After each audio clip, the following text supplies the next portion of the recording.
በስመ አብ ወወልድ ወመንፈስ ቅዱስ አሐዱ አምላክ አሜን። ሰላም አምላክ ምሳኹም ይኹን። ክቡራት ኣሕዋትን ኣሓትን ደቂ ተዋህዶ ከመይ ቀኒኹም? ኣነ ሰላም እየ እግዚአብሔር ይመስገን። እሺ ፍቁራተይ ከም ዝፍለጥ ኣብ ዝሓለፈ 4 ወንጌላውያን ንባብ ርኢናዮም ኣለና።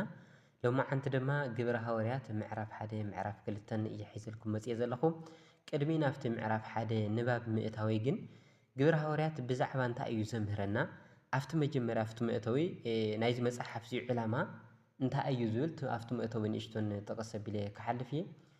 ነዚ ቻናል ሓደሽቲ ዝኾንኩም ሰብስክራይብ ብምግባር ተኸታተልተይ ዝኾንኩም ድማ የኽብረልይ እናበልኩ ከምቲ ኩሉ ግዜ ላይክ ብምግባር ነዚ ቪድዮ ጀምርዎ፣ ሸር ድማ ይትርስዕ እናበልኩ ናብኡ ከብለኩም። እሺ ግብረ ሐዋርያት ምእታዊ እንታይ እዩ ዝብል? ግብረ ሐዋርያት መቐፀልታ ወንጌል ሉቃስ እዩ። ናይዚ መፅሓፍ እዚ ዋና ዕላማ ከዓ እቶም ናይ መጀመርታ ተኸተልቲ ኢየሱስ ነቲ ብዛዕባ ኢየሱስ ዝምህር ወንጌል ብመንፈስ ቅዱስ እናተመርሑ ኣብ ኢየሩሳሌምን ኣብ ኩላ ይሁዳን ኣብ ሰማርያን ክሳዕ ወሰን ምድርን ከመይ ገይሮም ክዘርግሕዎ ከም ዝኽኣሉ ምግላፅ እዩ። እዚ መፅሓፍ እዚ እምነት ክርስትና ኣብ መንጎ ህዝቢ ኣይሁድ ጀሚሩ እምነት ኩሉ ዓለም ክሳዕ ዝኸውን ከመይ ኢሉ ከም ዝተዘርግሐ ዝገልጽ ታሪክ እዩ። እቲ መፅሓፍ ንኣንበብቲ ከረጋግፀሎም ዝደለዮ ዋና ነገር ክርስቲያናት ንመንግስቲ ሮሜ ዝፃረሩ ሰባት ከም ዘይኮኑ፣ ክርስትና ከዓ ንእምነት ኣይሁድ መልኣት ዝህብ ከም ዝኾነ እዩ። ግብረ ሐዋርያት ምስፋሕ ወንጌል ኢየሱስን ምምስራት ቤተ ክርስቲያንን ብዝገልጹ ብሰለስተ ዋና ዋና ኣርእስታት ክኽፈል ይከኣል። ቀዳማይ ድሕሪ ዕርገት ኢየሱስ ክርስትና ኣብ ኢየሩሳሌም ክዝርጋሕ ከም ዝጀመረ፣ ካልኣይ ናብ ምድሪ እስራኤልን ናብ ካልኦት ክፍልታትን ከም ዝተዘርግሐ፣ ሳልሳይ ናብ ርሑቃት ሃገራት ማለት ንሮም ሓዊስካ ናብ ዙርያ ባሕሪ ሜዲትራንያን ዘለዋ ሃገራት ከም ዝሰፍሐ። እቲ ኣብ ግብረ ሐዋርያት ብርህ ኢሉ ዝረአ ዋና ቁም ነገር ናይ መንፈስ ቅዱስ ስራሕ እዩ። መንፈስ ቅዱስ ኣብ መዓልቲ በዓል 50 ኣብ ልዕሊ እቶም ኣብ ኢየሩሳሌም ዝነበሩ ክርስቲያን ብሓይሊ ምውራዱን ከምኡውን ኣብዚ መፅሓፍ እዚ ተፃሒፉ ከም እንረኽቦ ንቤተ ክርስቲያንን ንመርሓታን ክመርሖምን ከፀናንዖምን እንተለ እዩ። እቲ ናይ ጥንቲ ትምህርቲ ክርስትና ኣብ ብዙሕ ስብከታት ተጠርኒፉ ንረኽቦ።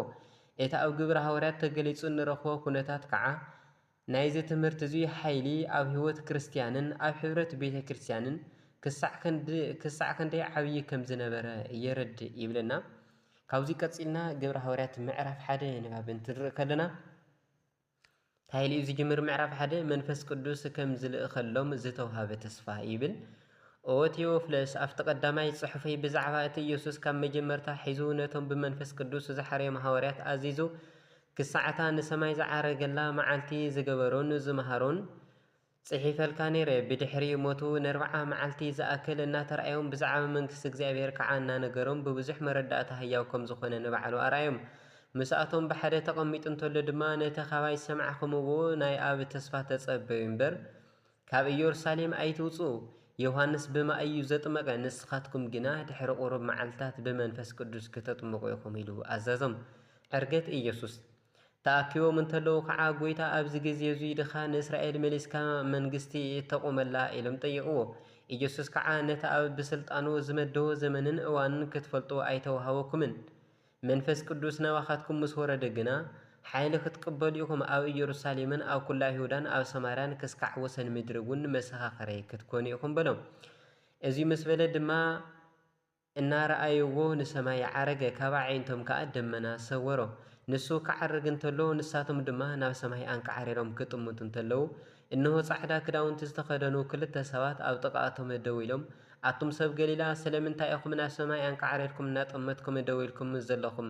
እዚ ካባኻትኩም ናብ ሰማይ ዝዓረገ ኢየሱስ ከምቲ ናብ ሰማይ ክዓርግ እንተሎ ዝረኣኹምዎ ከምኡ ኢሉ ከዓ ክመጽእ እዩ በልዎም። ማትያስ ክንዲ ይሁዳ ከም ዝተሓረየ። ብድሕሪ እዚ ሐዋርያት ካብ ደብረ ዘይት ናብ ኢየሩሳሌም ተመሊሱ። ደብረ ዘይት ካብ ኢየሩሳሌም መንገዲ ሰንበት ዝኣክል ይርሕቕ ነበረ። ናፍታ ከተማ ምስ ኣተወ ከዓ ናፍታ ዝቕመጡላ ዝነበሩ ላዕለወይቲ ደብሪ ደይቡ። ንሳቶም እውን ጴጥሮስ፣ ዮሃንስ፣ ያዕቆብ፣ እንድርያስ፣ ፊልጶስ፣ ቶማስ፣ በርተሎሜዎስ፣ ማቴዎስ፣ ያዕቆብ ወዲ ኣልፊዮስን፣ ስምዖን ቀናኢ፣ ይሁዳ ወዲ ያዕቆብን ነበሩ።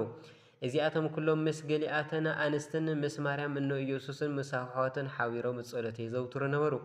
በተን መዓልትታት እቲኣተን ጴጥሮስ ኣብ ማእኸል እቶም ተኣኪቦም ዝነበሩ 120 ዝኣኽሉ ኣሕዋት ደው ኢሉ ከምዚ በለ፣ ኣቶም ኣሕዋተይ ብዛዕባ እቲ ነቶም ንኢየሱስ ክሕዝዎ እንተለዉ ዝመርሖም ይሁዳ መንፈስ ቅዱስ ኣቀዲሙ ብኣፍ ዳዊት ዝበሎ ቃል መጽሓፍ ክፍጸም ይግባእ እዩ።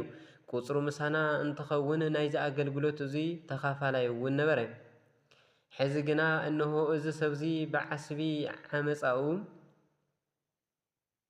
ግራት ዓደገ፣ ብግንባሩ ተደፊኡ ከዓ ኣብ ክልተ ተተርተረ፣ ኩሉ ኣማዖቱ ድማ ተዘርገፈ። እዚ ነገር እዚ ኣብ ኢየሩሳሌም ኣብ ዝነበሩ ኩሎም ተሰምዐ። ነቲ ግራት ከዓ ብቋንቋ እቶም ኣኬልዳማ ማለት ግራት ደም ኢሎም ሰመይዎ። ከምኡ ድማ እቲ ኣብ መጽሓፍ መዝሙር ገዛኡ ትዕኖ ኣብኣ ዝነብር ከዓ ኣይረኸብ፣ ከምኡ እውን ንሽመቱ ካሊእ ይውሰዳ ዝብል መንቲ ክፍጸም እዩ። ስለዚ ካብዞም ካብ ጥምቀት ዮሃንስ ጀሚሩ ጎይታና ኢየሱስ ካባና ክሳዓታ ንሰማይ ዝዓረገላ መዓልቲ ምሳና ካብ ዝነብሩ ሰባት ካብኣቶም ሓደ ስለ ትንሣኤኡ ምሳና ምስክር ክኸውን ይግባእ እዩ። ስለዚ ክልተ ሰባት ኣቆሙ፣ ንሳቶም ከዓ እቲ ዮስጦስ ወይ በርናባስ ዝብልዎ ዮሴፍን ማትያስን ነበሩ። ሽዑ ኦ ልቢ ኩሉ እትፈልጥ ጎይታ እዛ ይሁዳ ናብ ስፍራኡ ክኸይድ ዝሓደጋ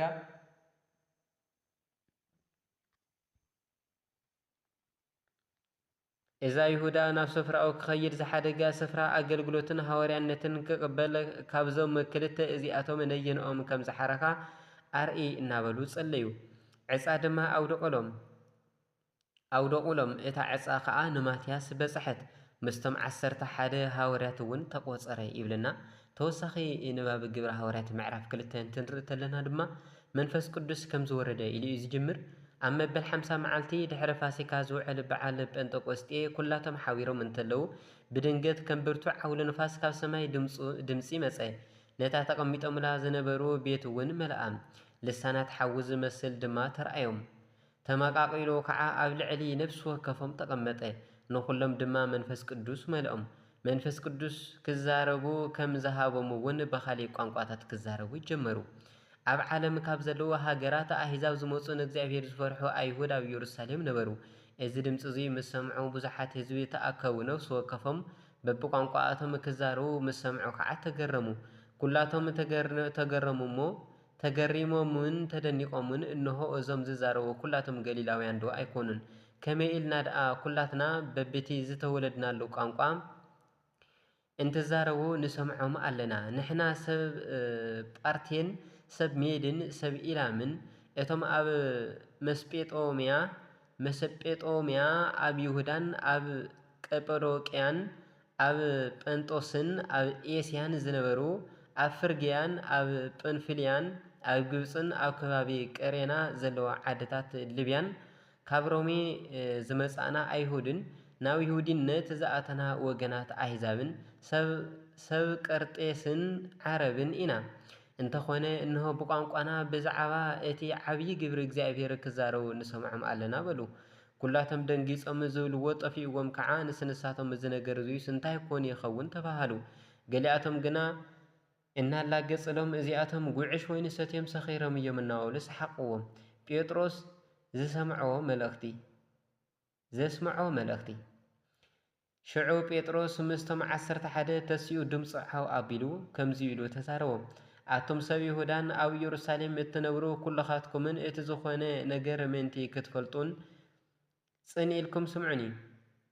ከምቲ ንኣኻትኩም ዝመሰለኩም እዚኣቶም ሰኺሮም ኣይኮኑን፣ ገና 3 ሰዓት ናይ መዓልቲ እዩ እሞ እዙይ ግና ከምቲ ነቢ ኢዩኤል ዝበሎ እዩ።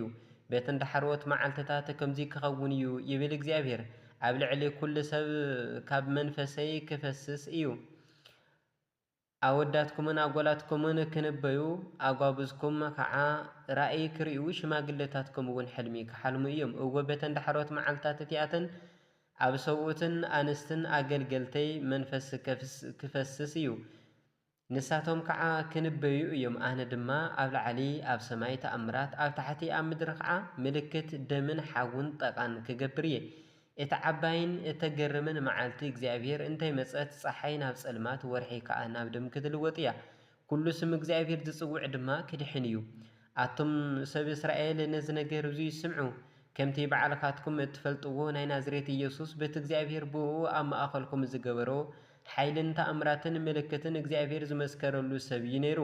ከምቲ ምዱብ ምኽሪ እግዚኣብሔርን ዘለኣለማዊ ፍልጠቱን ንዝተወፈየ ኢየሱስ ብኢድ ሓጢኣተኛታት ተሰቐልኩምዎን ቀተልክምዎን ሞት ሒዙ ከጽንዖ ስለዘይከኣለ ከዓ እግዚኣብሔር መእሰሪ ሞት ፈቲሑ ኣተስኦ። ዳዊት እውን ብዛዕባኡ ከምዚ ይብል ንእግዚኣብሔር ኩሉ ሻዕ ኣብ ቅድመይ ይርኦ ንሱ ብየማነይ ስለ ዘሎ ከዓ ኣይናወፅን እየ። ስለዚ ልበይ ተሓጐሰ ልሳነይ ከዓ ዕልል በለት። ስጋይ እውን ብተስፋ ክነብር እዩ። ንነፍሰይ ኣብ ሲኦል ኣይተሓድጋን ኢኻ ንቅዱስካ ድማ ኣብ መቃብር ክብስብስ ኣይትገድፎን ኢኻ። ንስኻ መንገዲ ህይወት ኣፍለጥካኒ ምሳይ ብምህላውካ ድማ ብተሓጓስ ክተጽግበኒ ኢኻ። ኣቶም ኣሕዋትና እቲ ርእሲ ኣቦታት ዝኾነ ዳዊት ከም ዝሞተን ከም ዝተቀበረን መቃብሩ ከዓ ክሳዓሉ ኣበና ከም ዘሎን ኣረጋጊፀ እነግረኩም ኣለኹ። ንሱ ነቢይ ስለ ዝነበረ እግዚኣብሔር ሓደ ካብ ፍረ ከርሱ ኣብ ዙፋኑ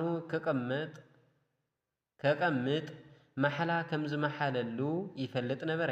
ነፍሱ ኣብ ሲኦል ከም ዘይትተርፍ ስጋ እውን ምብስባስ ከም ዘይርኢ ኣቐዲሙ ፈሊጡ ብዛዕባ ትንሣኤ ክርስቶስ ተዛረበ። እግዚኣብሔር ነዚ ኢየሱስ ኣተስኢዎ እዩ። ንሕና ኩላትና ከዓ ናይዚ ነገር እዙይ መሰካኸሪ ኢና። ሕዚ ድማ ኣብ የማን እግዚኣብሔር ብክብሪ ምስ ተቐመጠ ተስፋ መንፈስ ቅዱስ እውን ካብ ኣብ ምስ ተቐበለ ነዚ ንስኻትኩም እትርእይዎን እትሰምዕዎን ዘለኹም ንሱ ኣፍሰሶ። ዳዊት ባዕሉ ደኣ ጎይታ ንጎይታ ንጸላእትካ መርገጺ እግርካ ክሳዕ ዝገብሮም ኣብ የማነይ ተቐመጥ በሎ ይብል እምበር ንሱስ ናብ ሰማይ ኣይዓረገን። እምበኣርከስ ነዚ ንስኻትኩም ዝሰቀልክምዎ ኢየሱስ እግዚኣብሔር ንኡ ጎይታን መሲሕን ከም ዝገበሮ ኩሉ ቤተ እስራኤል ብርግጽ ይፈልጥ።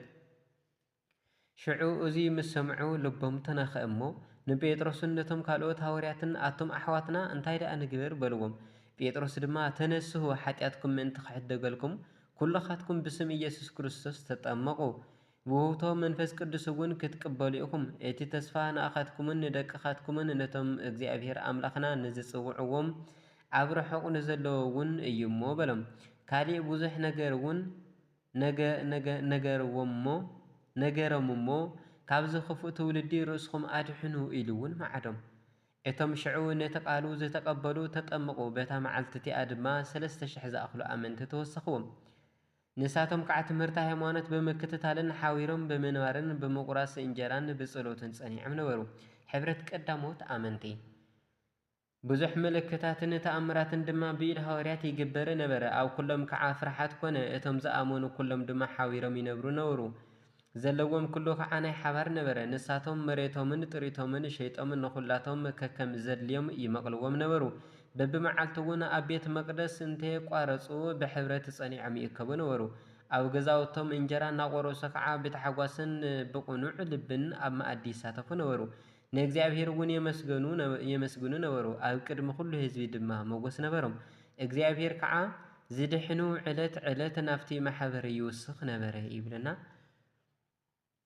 ግብረ ሐዋርያት ምዕራፍ 2 ይቀጽል። ወስብሐት ለእግዚአብሔር ልዑል ወለወላዲቱ ድንግል ወለመስቀሉ ክቡር አሜን።